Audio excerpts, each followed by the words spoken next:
Hello and welcome to our next session. I'm Ibrahim Kassaji, Senior Analyst at Analysys Mason, a telecoms and research consulting firm, and I have the pleasure of introducing our next presentation, which is going to be on the topic of monitoring and orchestrating multi-network deployments at scale. So for that, I'd like to welcome Gabriel Lospoto, who's the lead architect at Reply. So over to you, Gabriel.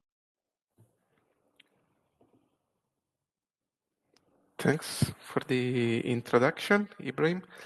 In this presentation, in this speech, we will talk about monitoring and orchestrating multi-network deployment at scale. Let me briefly introduce the agenda. We will have a very quick overview on who Reply is and what Reply does. Then I will in introduction on the IPSA, HIS, and DORA initiative, the project in which we are developing this solution, and then we'll go through the orchestration and monitoring related to network deployment. So, Reply is a family-owned Italian-based company headquartered in Turin, with more than 60,000 employees.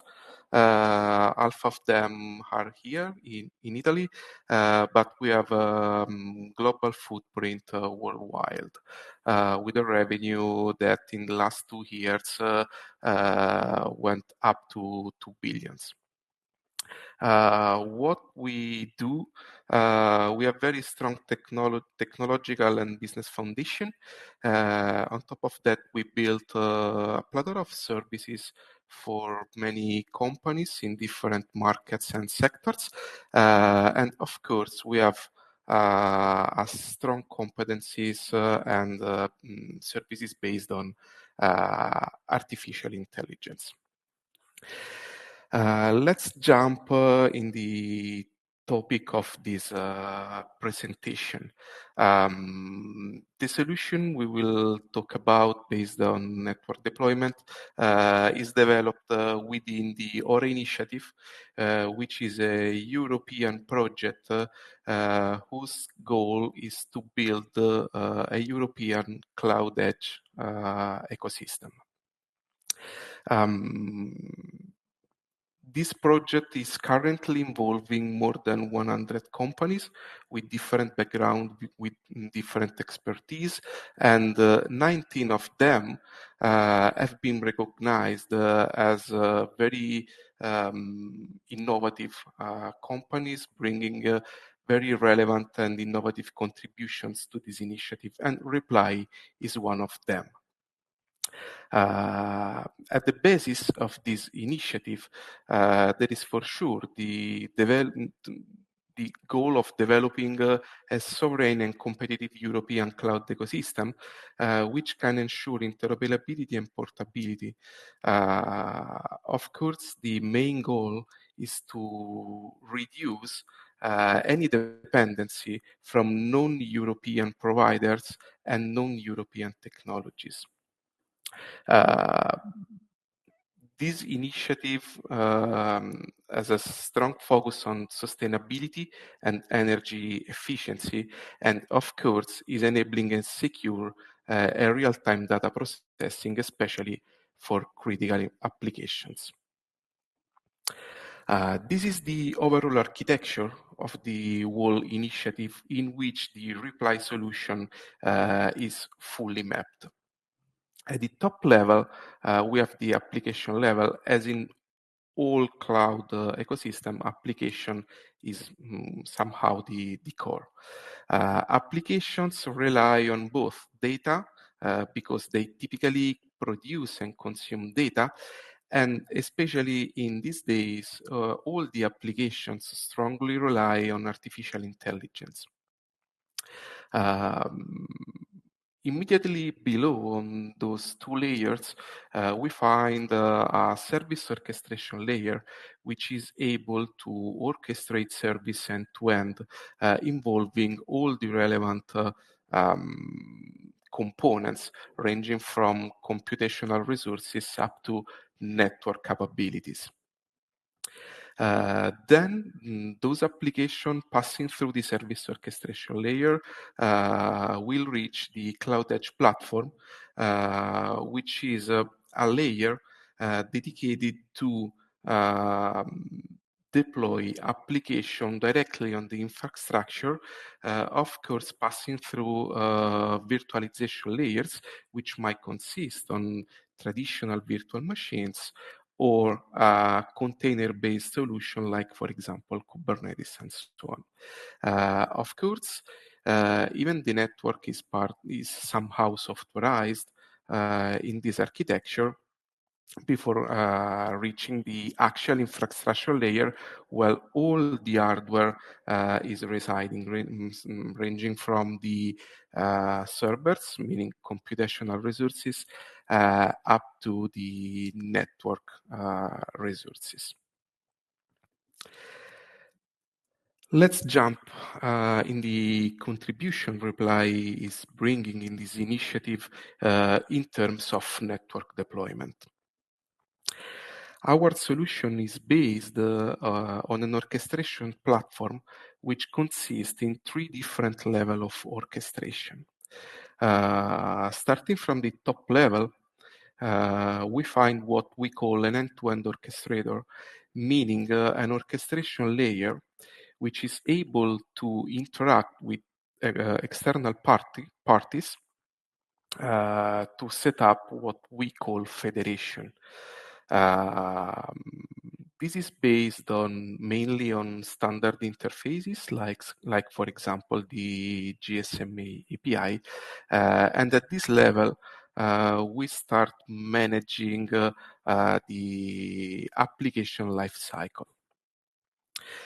The second level of orchestration is what we call central orchestration, which is a level, intermediate level of orchestration, being able of intermediate all the requests coming from the end-to-end orchestrator at service level to several local orchestrators which directly manage the hardware infrastructure.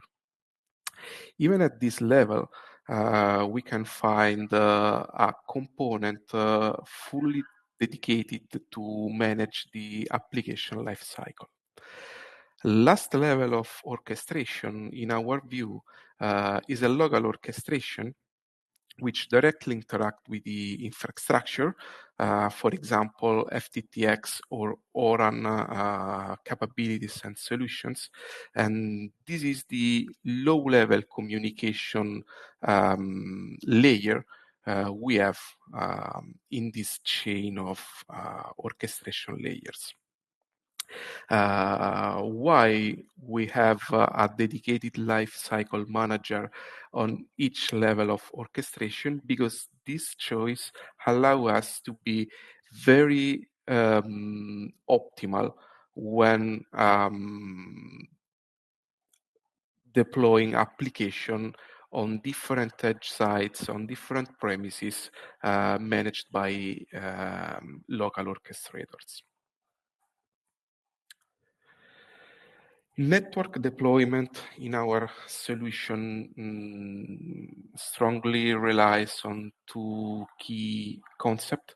First one, as I already mentioned, is the lifecycle management, which consists in the intent-based deployment. So each application is deployed according to an intent, which is a structure file built inside our platform, whose goal is to deploy an application on one or more edge sites. Everything is managed via GitOps methodologies and approaches, and the final target typically for our network applications is Kubernetes clusters.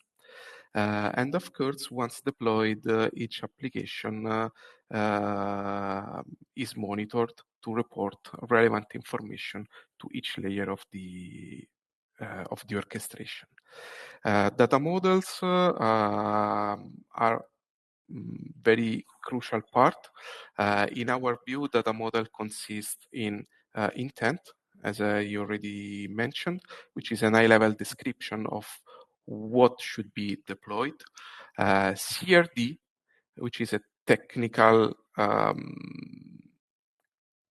artifact to deploy application, and then artifact, which might consist in configuration files or metadata. While applications come from end-to-end orchestrator up to the infrastructure, passing through every layer of our orchestration solution, up to reaching network equipment for FTTX services or ORAN services, observability go in the opposite direction, meaning that once the application has been deployed on the infrastructure, a set of monitoring capabilities will be put in place so that relevant information might go up to the orchestration layer, eventually reaching the end-to-end orchestrator, in order to have at each layer of the architecture relevant information to take decision. That information mainly refers to metrics for hardware and logs for software. Of course, orchestration and monitoring in our solution are implemented and managed via artificial intelligence capabilities.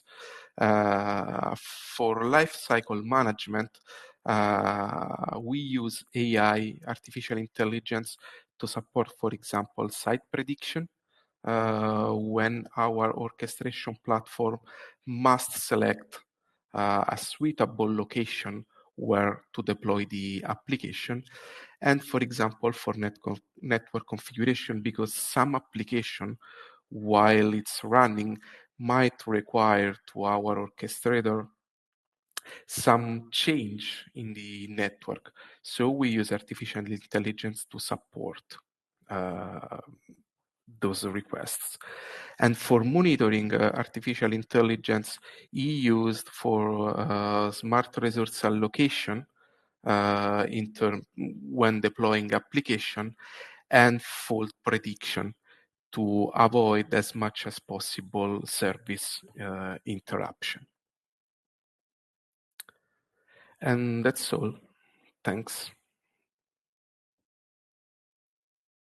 Really interesting demonstration there of what the project is going on.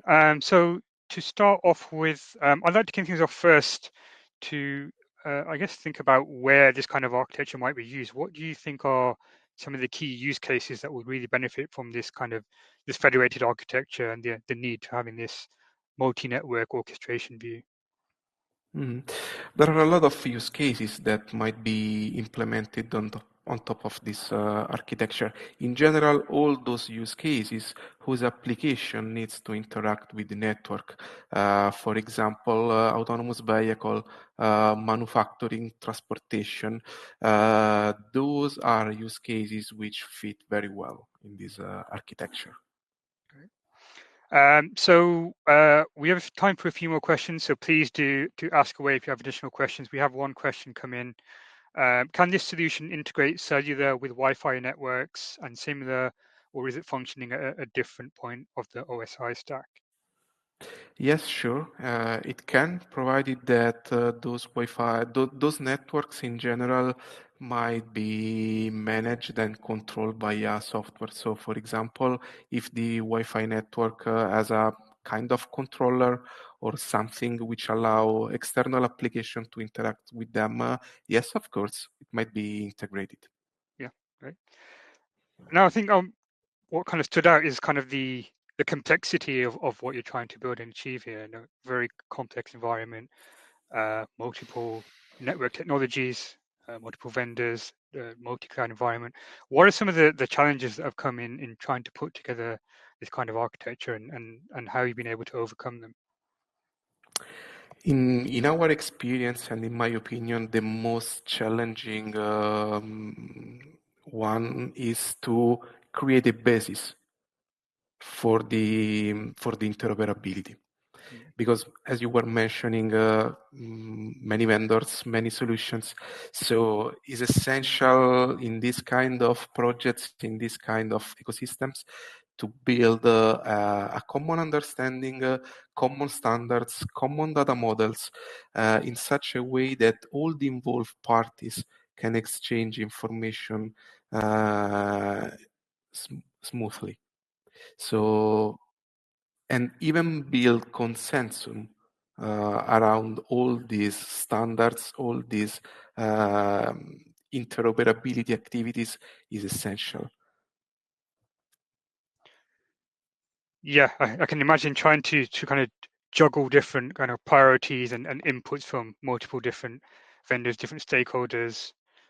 So how have you been able to kind of manage balancing the kind of the viewpoints from players from different parts of the value chain, bringing their perspective? What kind of the role of reply in bringing that all together? Yeah, essentially is I think the uh, a key part involving all these stakeholders is to create communication and facilitate communication, share needs, requirements, goals in such a way that all of these input can be somehow put together in order to find a solution, a standard, a way of interoperate, of working which is as much common as possible, involving the needs of every stakeholder. Yeah, yeah, sure. So I guess just to wrap up, we just got a minute left. Would be great to hear about what are the next steps for these projects. So I understand that it's just in a kind of testing environment at the moment. Is there a pathway to translate this into a commercial environment? Yeah, that's a pathway which is quite long actually, because the project is quite challenging, quite hard to go on. Now we are in a phase of pure research and development, which should last 3 years, more or less. After that, there will be a first industrial deployment phase, which consists in taking the outcome of the R&D phase and work on it in order to build a product that must be used in real use cases. And after that, there will be a mass rollout phase, which will last more than 10 years on the whole European countries. No, that's fascinating. You see, it's a real long-term plan here, but Yeah. interesting path to develop this. Well, great. I think that's all we have time for today. But thank you very much, Gabriel. Really great to hear your perspective and insights. Thank you And too. yes, we'll look forward to the next session. Thank you.